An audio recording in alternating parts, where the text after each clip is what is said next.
Dan dengan pindahnya ibu kota ke Kalimantan Timur, maka aktivitas ekonomi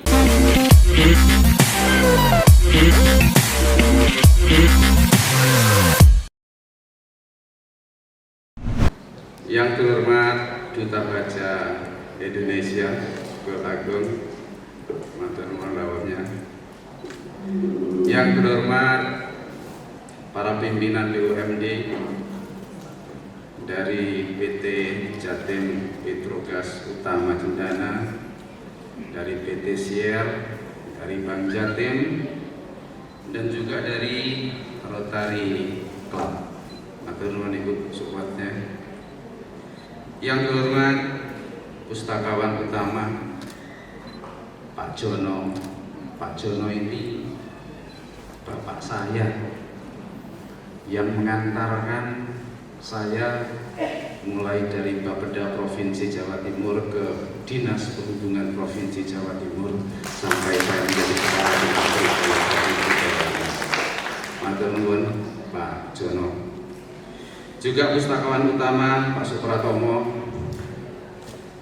Nah, ini Dispenda ini saya juga baru tahu, ternyata beliau itu ketua Ikatan Pustakawan Indonesia. Yang terhormat Bapak Ibu hadirin yang berbahagia, Alhamdulillahirabbil alamin.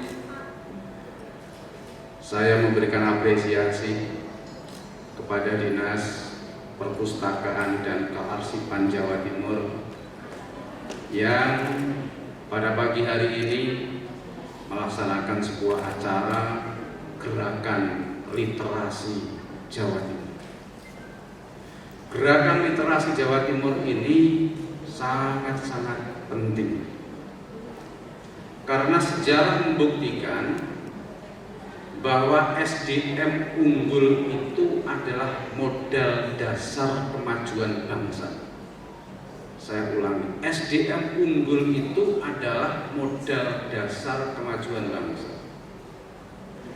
Dan untuk membangun SDM unggul itu hanya satu jalan, tidak ada jalan lain, yaitu pendidikan.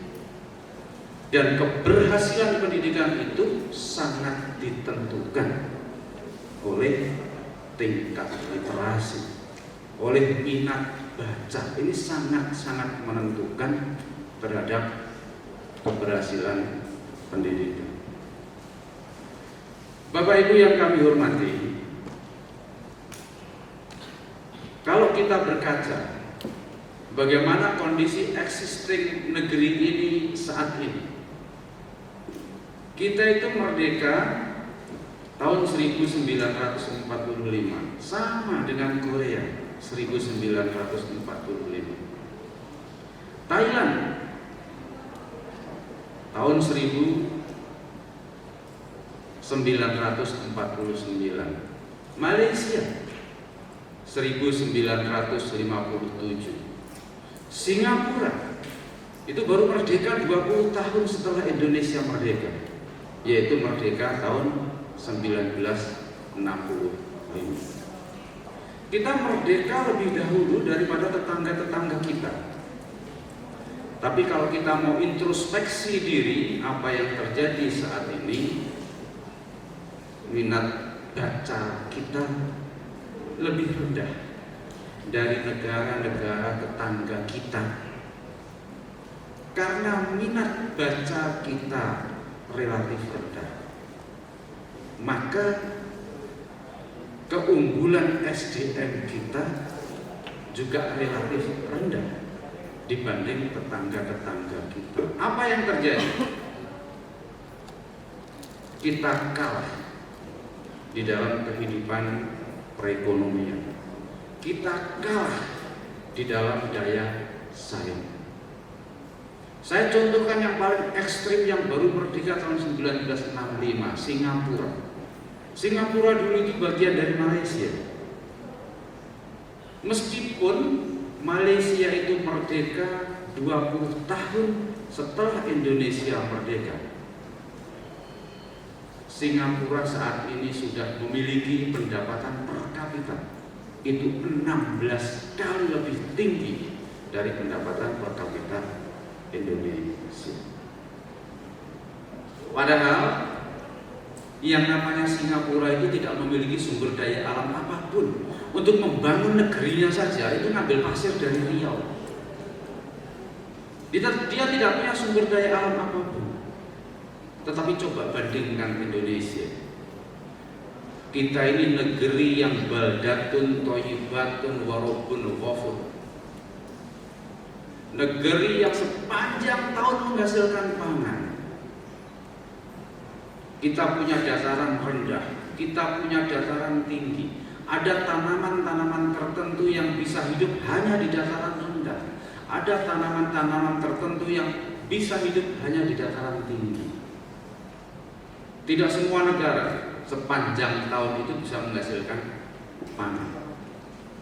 Tetapi sampai hari ini masih banyak produk-produk pangan yang harus kita impor. Salah satu contoh misalnya bawang putih. 95% bawang putih yang kita makan setiap hari itu impor dari Cina.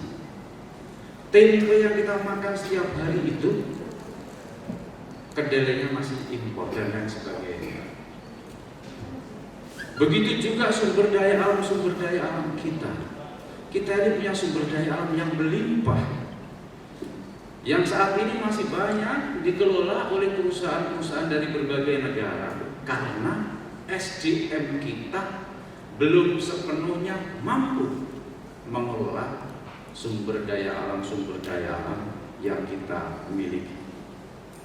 Sehingga saat ini pendidikan menjadi prioritas utama, baik nasional, provinsi maupun kabupaten kota, supaya kita bisa mengoptimalkan potensi-potensi ekonomi yang luar biasa, termasuk geografis kita. Ini sangat strategis.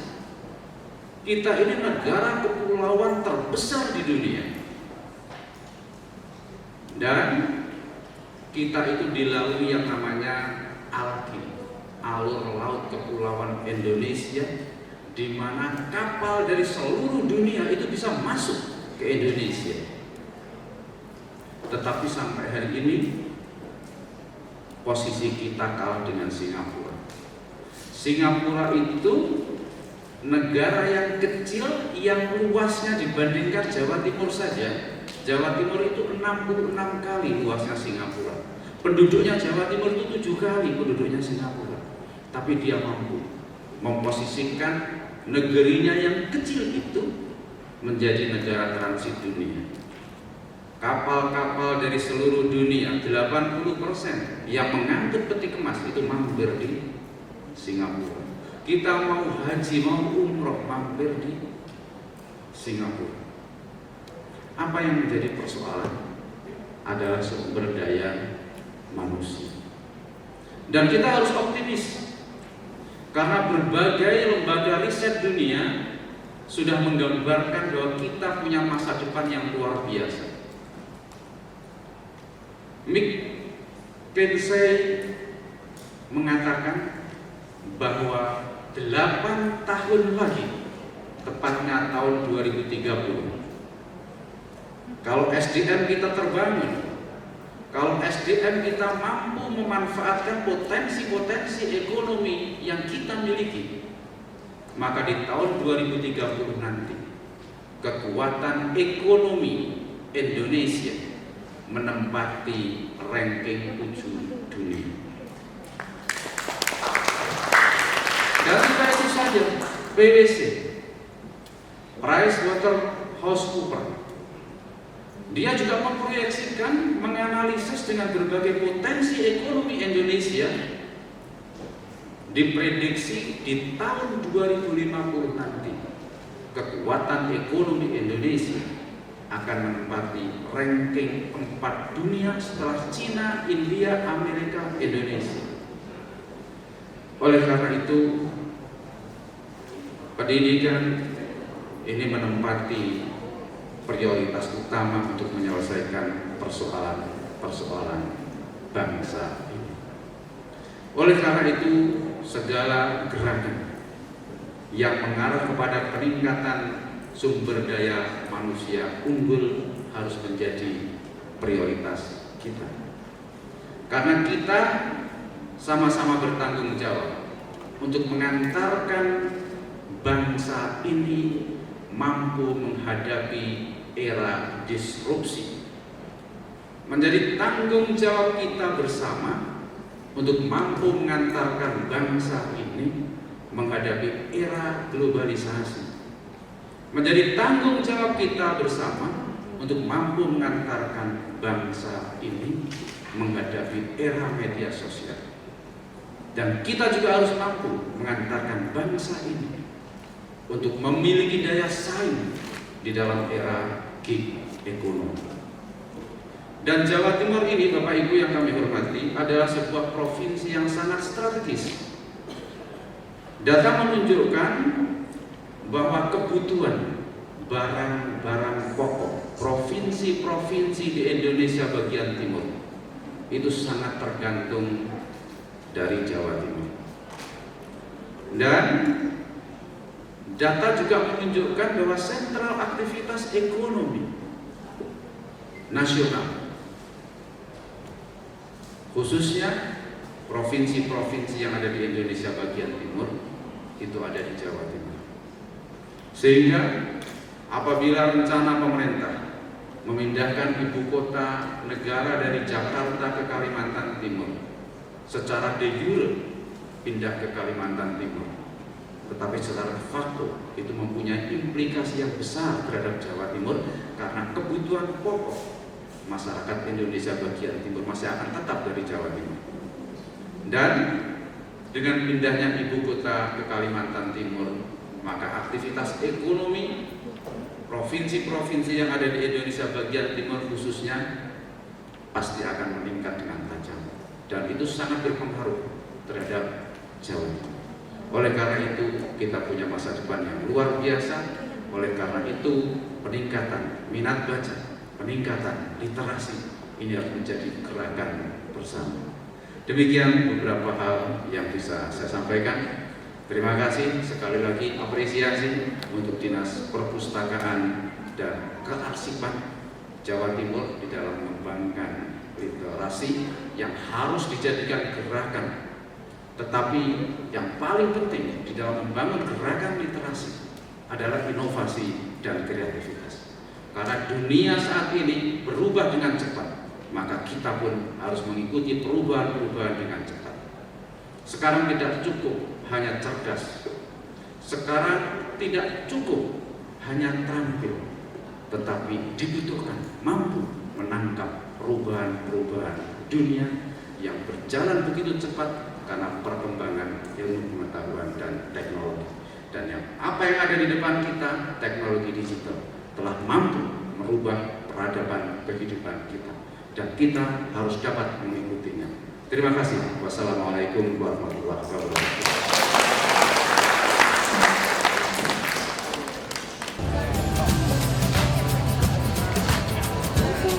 Dari Perpusnas, Pak, dari Pusat. Jadi kami ini berkembang sedang kampanye membaca dari Jakarta sampai Jepang. Stop. Iya. Jadi kampanye membaca seluruh Indonesia. Sekarang kami sampai Jepang. Jadi yang semangat.